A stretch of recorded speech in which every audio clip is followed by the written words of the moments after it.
So, this was the 5th round of my Wakefield Regional run.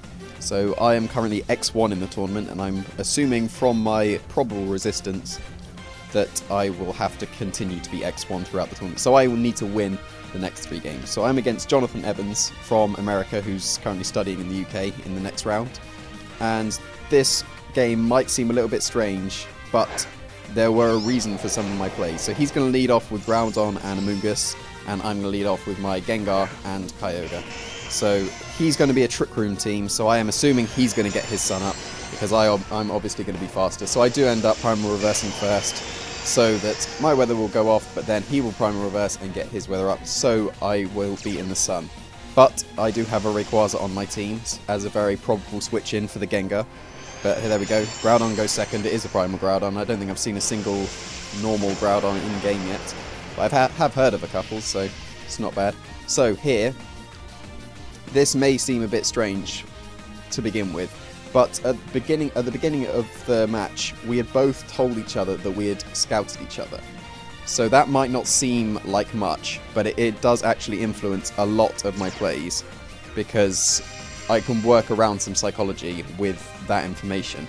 So here, he's going to withdraw his Groudon, probably fearing the Rayquaza switch in the Water Spout, and he is going to go into his Cresselia. And I managed to read that because I knew he wouldn't want me to just switch in Rayquaza and Water Spout, so I'm actually going to double up onto the Amoonguss with a Taunt and an Ice Beam. Ice Beam's not enough to KO. I could have probably even KO'd it with a Sludge Bomb, but probably not, given that damage.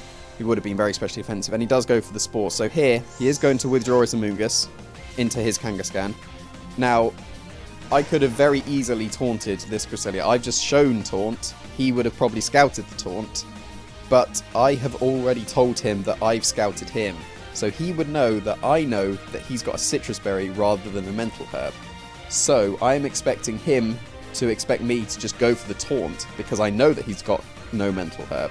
So that is why I actually go for the skill swap instead onto my Kyogre, in case he switched back in the Groudon. And I am able to just fire off a free Water Spout, KOing the Kangaskhan most definitely, but doing a significant chunk to Cresselia. And the only way this would have gone wrong is if he would have actually gone for the Trick Room. But I am expecting him not to go for the Trick Room, because he knows I know he doesn't have a Mental Herb. And there's the Citrus Berry, which shows that I was right.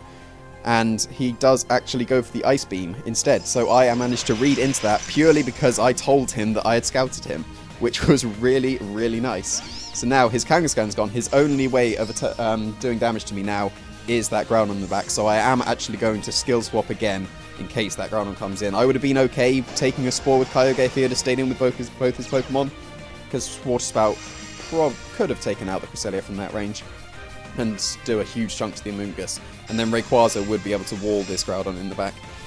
So I felt comfortable going for the skill swap again, just in case of the switch, and he does end up switching into Groudon. So now the game is over, because I do go for the Water Spout, taking out the Groudon in one shot, and doing a significant amount to Amoonguss. And I did have a Scizor in the back, so I would have been able to Bug Bite or Bullet Punch the... well, no, just Bug Bite the Amoonguss and the Cresselia if he did manage to get out Trick Room, so everything was fine with that skill swap. And he is going to spawn my Kyogre, but he does know that the match is over now, because he's lost both forms of offense. He can't win with just Amoonguss and Cresselia, so he is just going to forfeit. So that was quite a clean match, and it's a good match to show the use of psychology in your battles, because that is actually a way you can battle against opponents. You can psych them out in different ways, and I managed to psych him out by the fact that I knew what his team was, and I had told him that I knew what his team was. Because I would have taunted him if I hadn't told him that I knew he had no Mental Herb. So it is quite interesting. So, on to Game 6.